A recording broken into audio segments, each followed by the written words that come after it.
Good afternoon from Sacred Space at Titania's Realm.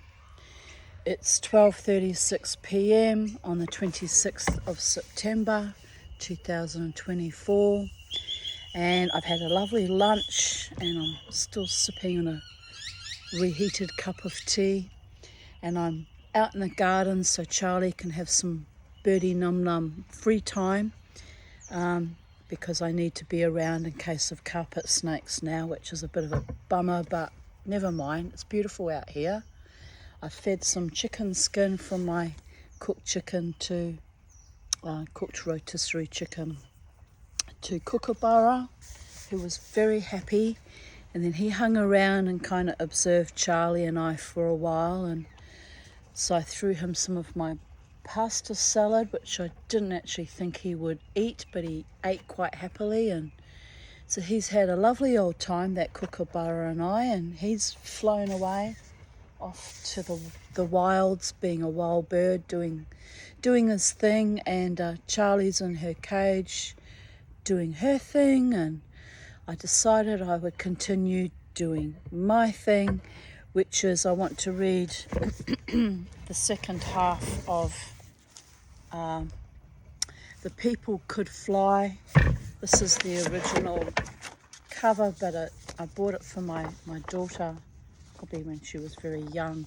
So it's Charlie attacked it at one stage and it's ripped apart, and it's got some kind of paper type mould on it, but anyway, I'll think about how I'm going to preserve that if I bother at all.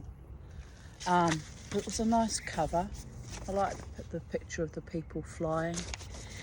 Anyway, I thought I would continue on with reading to you from American black folktales, which I find quite delightful because they're mainly about little animals as analogies of what was really going on in their culture at the time, and a lot of supernatural little stories run through it, and I find it all very delightful and soul nourishing and edifying. Although, yet again, if you saw video one, please excuse my New Zealand, Australian, my Kiwi, Aussie, quasi accent, trying to do black American lingo, which is funny because yesterday I forgot to change chants to chants and dance to dance and half to half, so it was kind of a bastardized version, and it probably was very confusing to someone who happens to be African American watching me struggle with their dialect and the particular American ways of pronouncing words.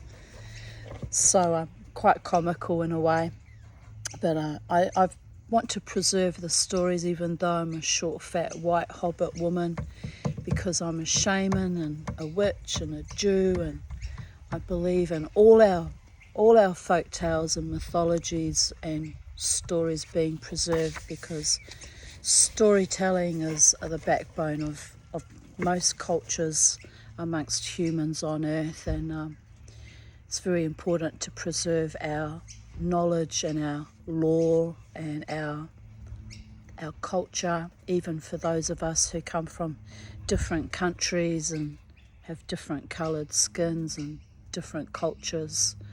It's a beautiful thing to preserve each other's stories regardless of where we live on planet Earth.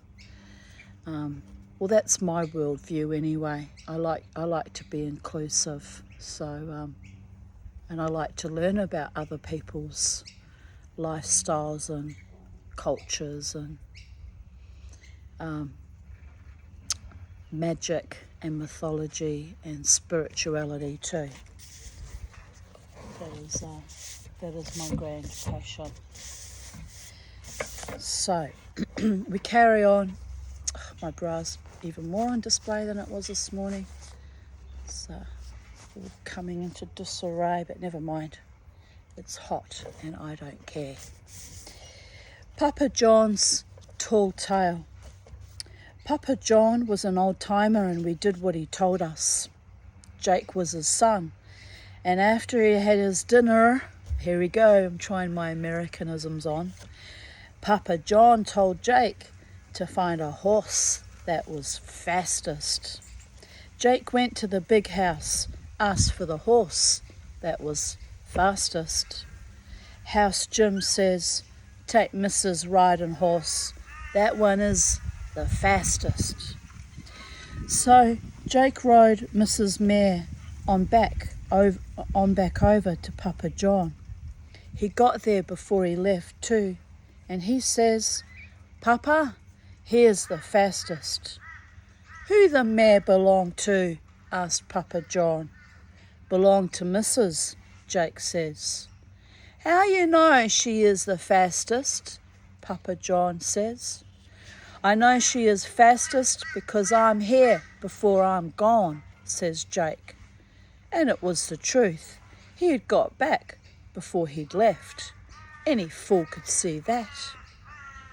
"Well," Papa John says, "take that mare and take this pumpkin seed on your back. Don't drop it, it's heavy. Carry it on over to the field, take a shovel and make a hole 1/4 mile wide and drop that pumpkin seed in." "That all?" asked Jake. "No," said Papa John. "You got to get out of there as fast as you can. That's why you ride on the horse that's fastest. Don't look back. Just get out of there once you drop that pumpkin seed." So Jake did what he was told, and we was all watching. That mare run as best she knew how, which was fastest, but it wasn't good enough. Jake said, "Get up and gone, fastest."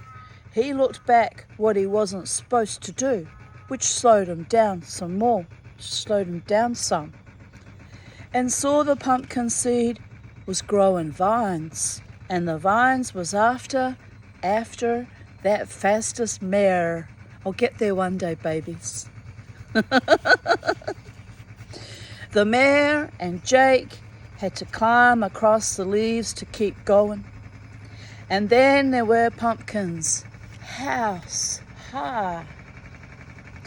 The hogs was eating inside of them and living in there. So Jake and the horse riding on through. Get on back to Papa John.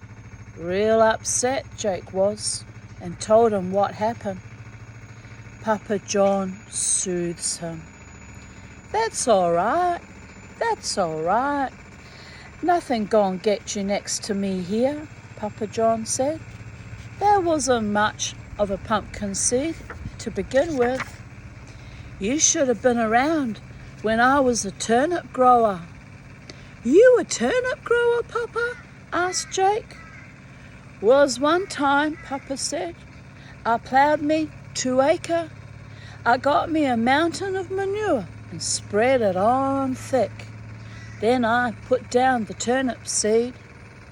"What happened?" Jake asked him. "Well, all of a sudden," Papa John says, "that manure was slopped up. That turnip grew so a herd of cows would get under a turnip leaf and sleep all day.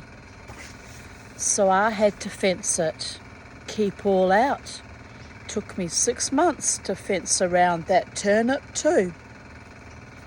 When that turnip growed up," Papa John continued, "I had to find some way to cook it. I went down there to a man could make things. I say, I need a pot, big and high as a hill. Man says, I can do it. Hire me some hands to help me. That's what he did, Papa John says. He hires up 100 hands.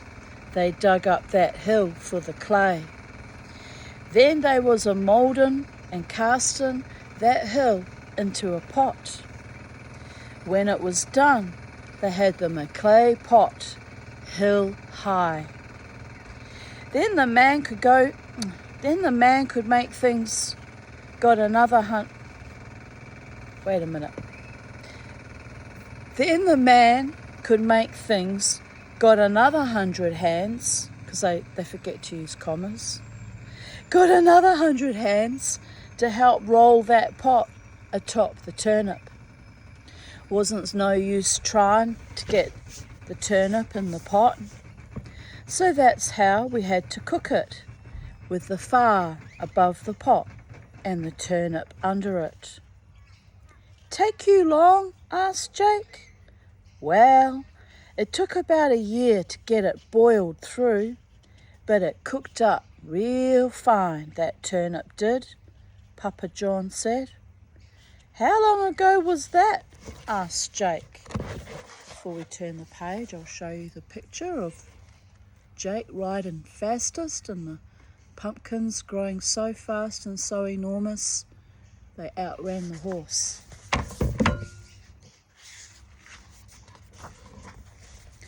Oh, when you was a little fellow, Papa John said. Been years ago. Well, I sure would have liked to taste that turnip, Papa, Jake said. Well, you had your chance, Papa said. You ate the last piece of it for your dinner today. Exaggeration tales that magnify the truth outrageously are generally called tall tales, or simply lies. They are also known as Munchausen's, after a German baron who told exaggerated stories about his travels. And in various parts of America, they have been called toasties, galley floppers, windies, whoppers, and longbows. They are found throughout this country and all over the world. Tall tales are told with enormous solemnity about huge mosquitoes. Well, you have to come to Brisbane if you don't believe in huge mosquitoes, people of Earth. Giant vegetables, incredible hunters and marksmen, and practically anything else, such as the northern mule who got into the southerner's corn crib. It was a hot day and the corn commenced to pop, for it was popcorn, and the mule froze to death on account of he thought the popcorn was snow. Or the potato farmer who was approached by a stranger asking to buy 100 pounds of potatoes. The potato farmer finally said, I can't do it. It'd be wrong to cut a potato in two.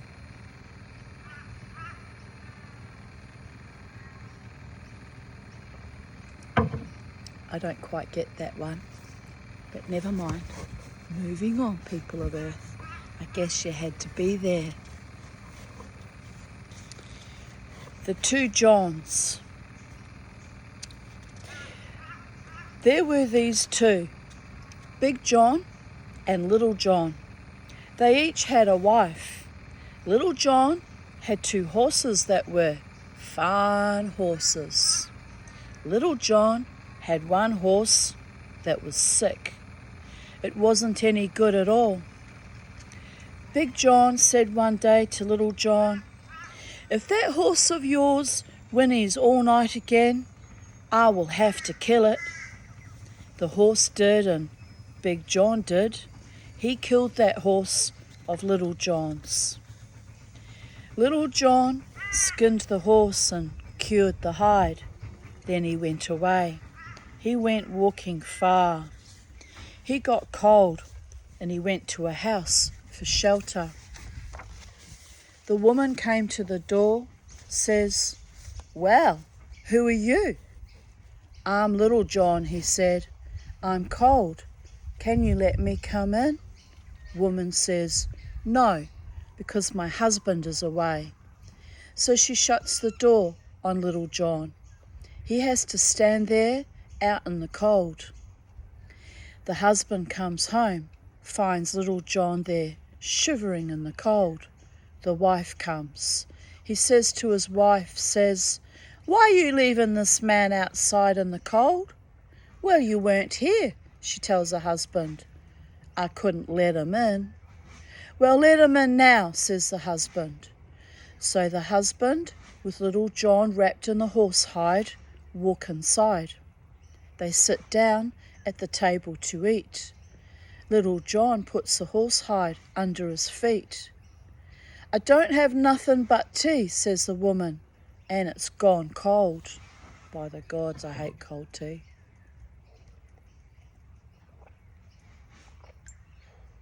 I love peach iced tea because it's meant to be cold, but I hate cold hot tea. This one's half cold already. Half cold already. You know, my father used to use a lot of Americanisms in his speech.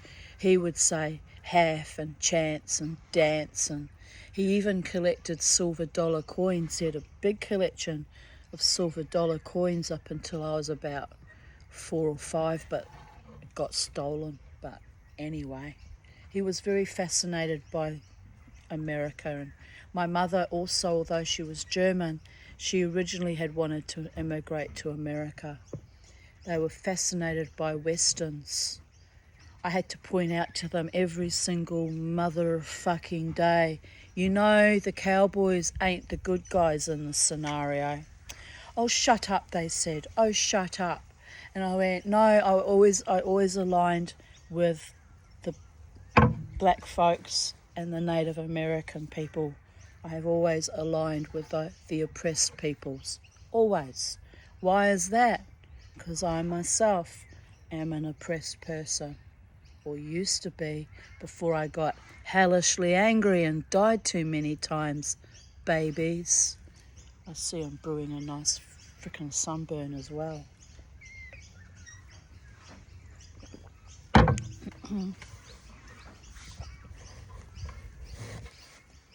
I'm sitting in the shade too.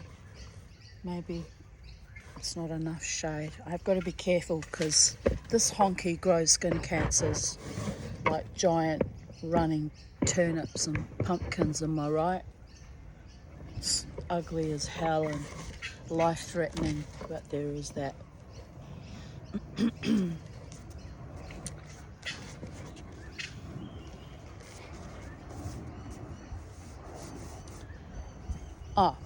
We were up to her complaining that her tea has gone cold, so she wasn't inclined to offer him anything much, really.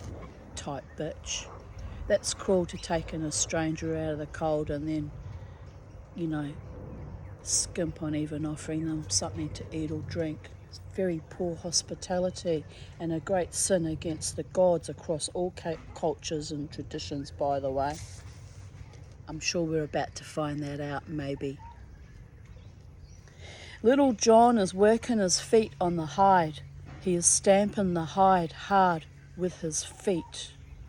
"What you doing there?" the man asks Little John. "Is that hide trying to talk to you?"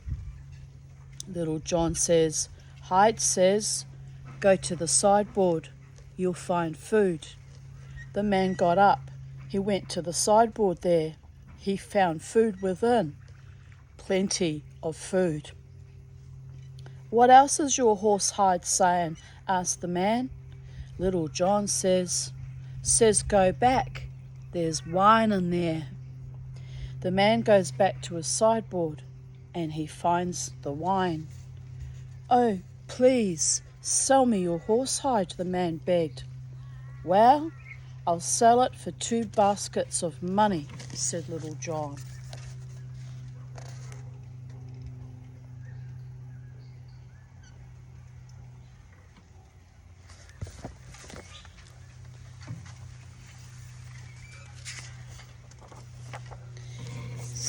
So he just did. Then Little John told the man to give him back the hide and he would show him something more. He got it back and pressed his foot on it. He told the man, "Go in the next room, look in the barrel, there's something there for you to see." The man does it. He looks in the barrel and sees the devil. He covers it up again. Little John had started on his way. "Come back," said the man. "Come take away the barrel, and I'll give you double." So Little John came back. He took the devil from the barrel, and he got double money for his task. Little John went home. He sent over to Big John's for a basket to measure his money. After he had measured it, he sent the basket back. I got there. But 2 silver coins had somehow stuck to the basket.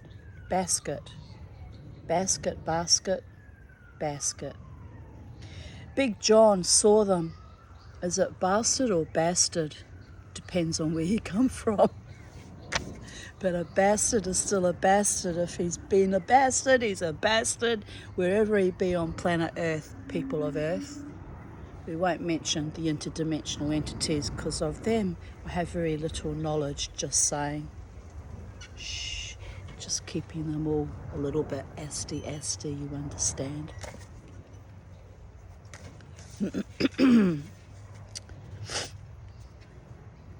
"I was measuring the money I got from my horse you killed," Little John said. Oh, sorry, go back a bit. "What was it you were measuring in the basket?" Big John wanted to know. "I was measuring the money I got from the horse you killed," Little John said. "I measured more than 3 baskets of money." "More than 3 baskets of money for that sad, weak horse?" said Big John. "I could get more than 4 whole baskets for my 2 fine horses." Big John went home and killed his 2 fine horses as soon as he got there. He's a bit of a bastard, isn't he? He cut off their skins, tied them, and hoisted them on his back. Then he went off. He went to the city and he cried out all along, "I got horsehide, raw horsehide. Who wants to buy?" Big John could find no one to buy his raw horse hides. Sounds like something that would happen to the Tanya. But I would never kill my beautiful horses for money. That's just bastardry in a basket, people of Earth. He went on back home, found Little John and said, "I'm going to kill you for your lies, Little John." "Well, you never did it right," said Little John. "You have to cure the horse hides. Then you can sell them." "I'm going to kill your grandmother now," said Big John. And he did. He killed Little John's good grandmother. He put her in a chair and wheeled her to the store in town and left her. Little John comes along to the store. He asks the storekeeper for a drink. He turns to his grandmother. "Grandmother, if you weren't asleep, I surely would give you a drink too." "Well, why don't you wake her up?" says the storekeeper. "Well, I never like to do that," says Little John. So the storekeeper, he did it. He went up to her, he shook her, she fell off the chair.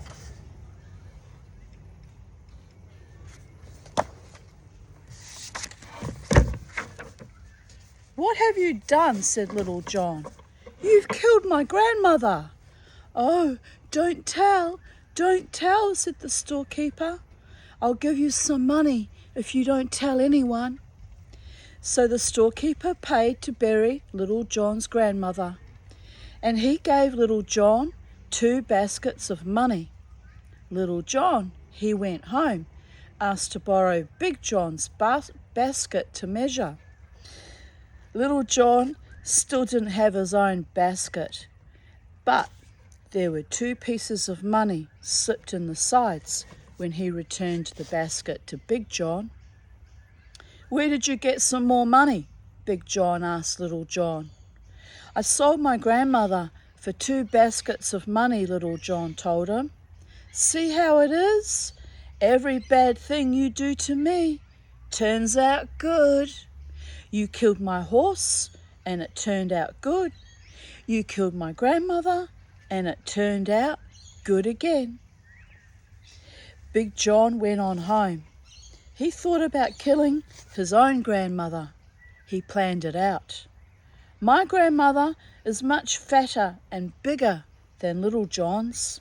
I could get 6 baskets of money for her. So Big John killed his grandmother. I'm starting to feel a little bit nervous about now. Fortunately, I'm not a grandmother, except I was once to rabbits, so that kind of counts, but just stay away from me, anyone named Big John and Little John, and you can keep the Davids away from me too, for vastly different reasons. Oh, they killed me too. They killed me royally and badly and presumptuously and evilly, but I got a way of surviving, baby boys.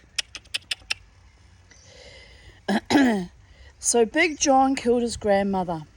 He put her on his back, went all into the city and said, "Who wants a dead woman? Who wants a dead grandmother? I'll sell her to you for 6 baskets of money." Well, the man in charge of the city heard about it.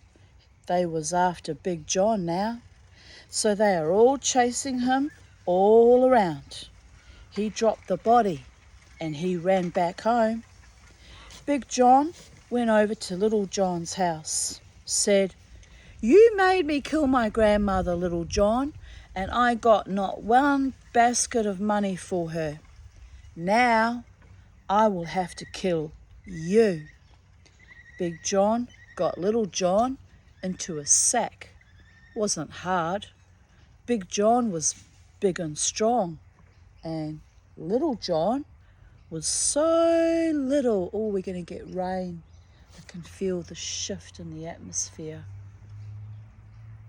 But on the other hand, it just looks grey, and maybe I'm wrong, but there's just a change, and it's a cooler air.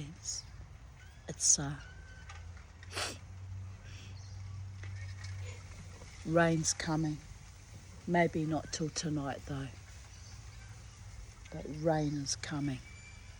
Anyway, where was I? He put the sack on his back and he went on, with Little John being little in the sack. I can hear someone hovering. Sometimes I get spied on by a butcher bird and his energy is so intense it feels like a human being, but I can't see him, so it's not that birdie. It's probably the shift in the atmosphere too. Now Big John passed by the church and he thought, wow, I ought to go in, get a pardon for my sins and for what I'm about to do to Little John. So Big John went on in the church. He left the sack of Little John outside, and a herdsman comes passing by with his cows passing by. "What you doing in that sack, Little John?" he says. "Well, they've put me here to throw me away into the sea," says Little John. "They're doing it because I won't marry the king's daughter." Now that wasn't the truth, but that's what Little John told him. Little John goes on, "I sure don't know how to eat with a knife and a fork, so how can I marry the king's daughter? I'm not going to, that's all." The herdsman, he says, "Oh, I know how to eat with a knife and a fork. I'll marry her. I'll marry the king's daughter." "Well, get in the sack," says Little John.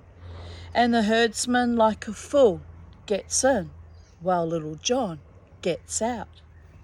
Little John took over everything that herdsman had, took his cows and his coat too, and Little John took them home. Big John come on out of the church.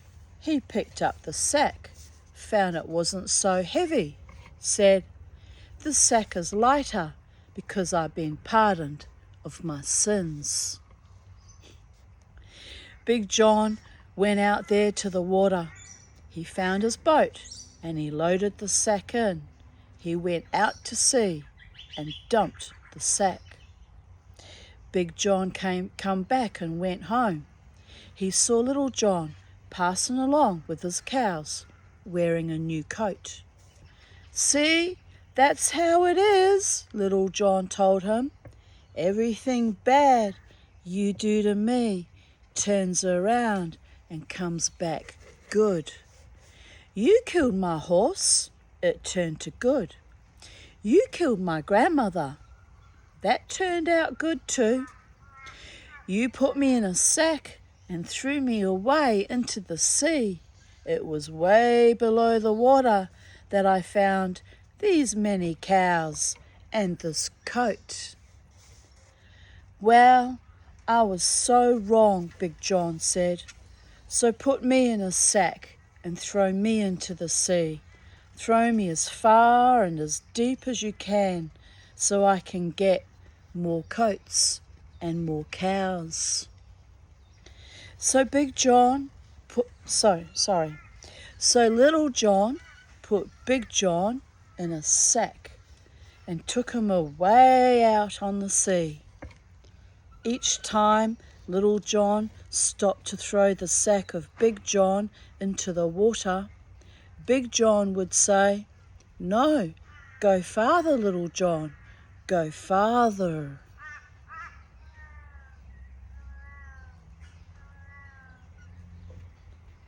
At last he was far enough. "This is it. This is the place," said Big John. "Throw me out."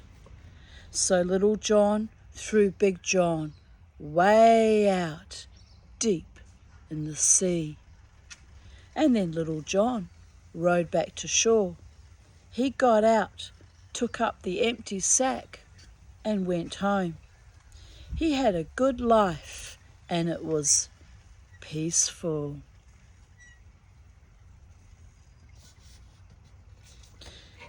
This is a Black Portuguese tale of grisly realism with variants in Spanish and English from Louisiana, Puerto Rico, the Bahamas, and the Philippines.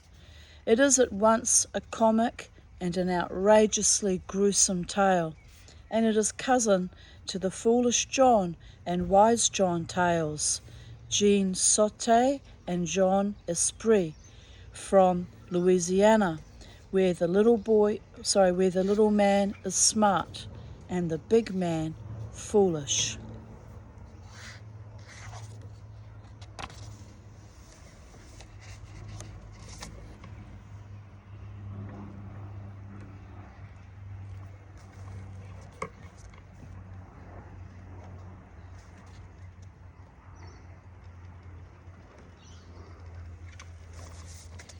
Wiley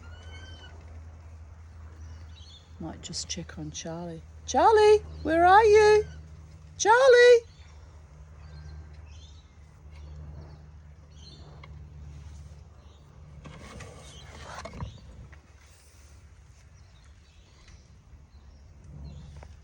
I keep hearing, I think the bumping over there was my neighbour, but I keep hearing things in the gardens. This is what I heard. I'll show you. I wasn't going cray-cray. I thought for a moment it was going cray-cray. Here we go. Mama's never cray-cray, just hyper-vigilant. Can you see it? This is who's been watching us and making noises in the garden.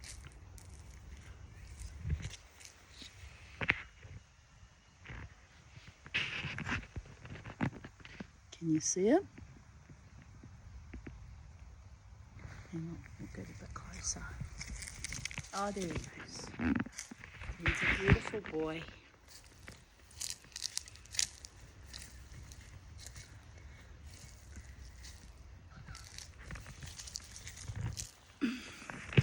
So we had the snake yesterday. This morning we had a blue tongue going into what I call Toad Hall. And now we have a water dragon. Hope you can see it.